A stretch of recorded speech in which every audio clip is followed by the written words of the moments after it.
Good morning, student. Welcome to E-class of St. Xavier's High School, Adipur. Hope you all are fine and safe. Today, we will start chapter number 5, Separation of Substance. This is our part 1. Now, in this chapter, we will learn about mixture, separation, why do we need separation, method of separation, solution and saturated solution. These whole topics we will cover in this chapter. So let's begin with our first topic, that is mixture. First, see what is mixture. Mixture is a combination of two or more substance. It means mixture is a combination of two or more substance. For example, food. Food is a mixture of vegetables, spices. It consists of two or more different substances that are mixed physically but not chemically combined. It means we can easily see the different objects. Example, there is a mixture of grains and some stones. So we can easily see the stones as well as grains. So it means they are physically combined, not chemically combined. They do not have well-defined specific properties. It means mixture has a different properties. They don't have only one properties because there's a mixture of two or more substance. So different substance have different properties. All the substance may have their own properties. Substance can easily be separated from a mixture by a physical method. As I teach you the different methods, so from that method we can easily separate the substance. Now examples, food grains and stones, sugar and water, mixture of gases and food. These all are the example of mixtures. Now the another example of mixture is tea. So we are separating the tea leaves from the tea. So it means sometimes we have to do the separation. See, in the here we are doing the separation easily by the physical method. Now the properties of mixture. The components of mixture each keep their original properties. As I show you in the example of tea, tea leaves have their original properties. They are not mixing with the tea. We can easily remove them. The separation of components can be easily done. The proportion of component is variable. It means for example, in a grains and stone, sometimes the component the mixture of grains and stones, the proportion of stone may be less or maybe more. It means it is not fixed. Now let me see what is separation. Separation means removal of substance from a mixture of two or more substance. When we remove the substance from the mixture, that is known as separation. For example, separating stones from rice. We always separate the stones from rice, as seen in your home. We always separate the tea from tea leaves. Churning milk to obtain butter, we get the butter from milk. So what we do the churning. So we are separating the mixture. Now you can see here, this is a mixture. So what we are doing, we are separating. So this is a red part, green, yellow and orange. When they combine, they form mixture and we are easily separating them. Now why do we need separation? So first need is remove unwanted substance from mixture. You can see in this image, this is a tap water. So tap water contains chemical, dust particles, microorganisms. Microorganisms means small insects. So if we drink this tap water, so what happened? Some health problems will create. So what we want to do? We have to separate these impurities from the tap water. So what we will do? We will use the water purifier to remove these impurities. So what we are doing? We are removing the unwanted substance. So it means if we don't want that substance from the mixture, so what we will do?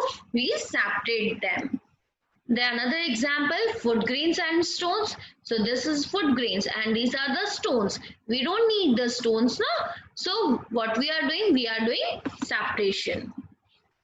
The next is to obtain a useful substance from the mixture. What is the second point? to obtain a useful substance from the mixture. Sometimes from a mixture we need a useful substance. So we will do the separation. For example, this iron mine. When we get the iron from mines, it contains some dust as well as iron ore. So what we will do, we do the separation. So from separation, at one side we get the magnet and other side we get the non-magnet. So non-magnet means we get the iron from the iron mines. The next is to obtain different useful substance from the mixture. It means from one mixture we get the different useful substance. For example, milk. From milk we get butter, paneer, curd and cheese. So what we will do? We do the separation of milk to obtain butter, paneer, curd and cheese. In the same way, from the oil mines we get oil. From oil we get the different materials, that is fuel oil, lubricants, diesel, kerosene, naphtha, petrol. So to get this useful substance from the mixture, what we will do the separation. Now what are the methods of separation? So first method of separation is hand picking, sieving, threshing, winnowing, sedimentation, decantation, filtration, evaporation and condensation. These all are the methods of separation. So let's start with our first method of separation, that is hand picking. You usually see in your home that your mothers remove the stones from the grains by using their hands. So it means they are doing hand picking. You can see in this image the man is doing hand picking. The components of a solid mixture. It means whenever there is a substance are solid and solid, then we use the hand picking method.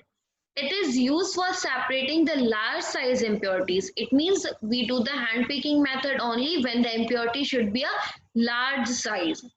Okay, it means we can easily see with our eyes. For example, like stone and husk from the wheat, rice or pulses. This is husk.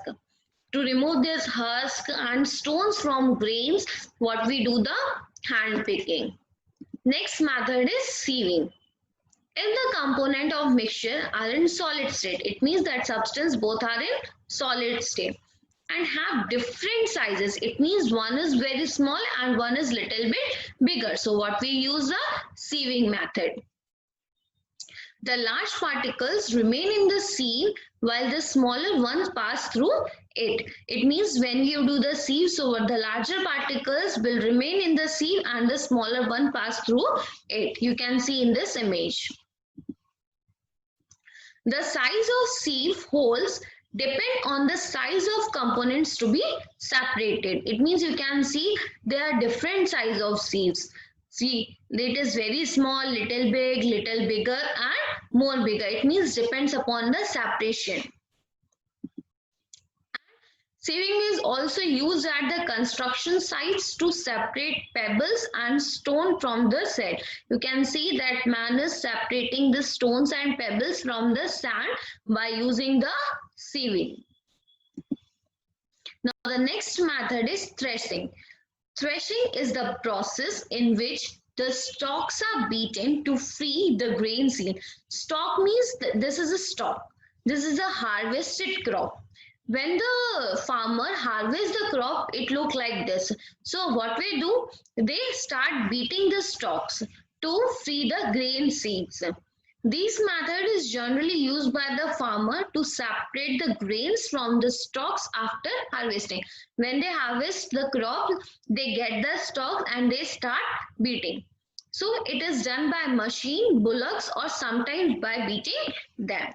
You can see here, this is a manual thresher. It means by beating them we do the threshing method, or it is also done by the machine.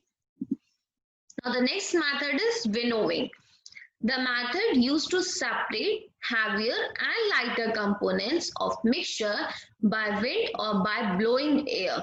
It means when we have to separate the heavier and lighter components by wind or by blowing air, this is called winnowing. We can see the woman is standing at the height and blowing the mixture from the height. So water lighter components will move away and the heavier components will move another side. Now I will show you the video. You can see the video so you get the better understanding about the threshing and winnowing method. Now you can see in this video, the man is beating the stalks. So when they beat the stalks, they get the grains, seeds of grains. In these grains of seed, there are various impurities like husk. So to remove these impurities, what we will do? We will use the winnowing method. Now, as I told you, what is winnowing methods? To separate the heavier component and lighter components. So in winnowing, the husk is a lighter particle and grains is the heavier components. You can see this woman is falling the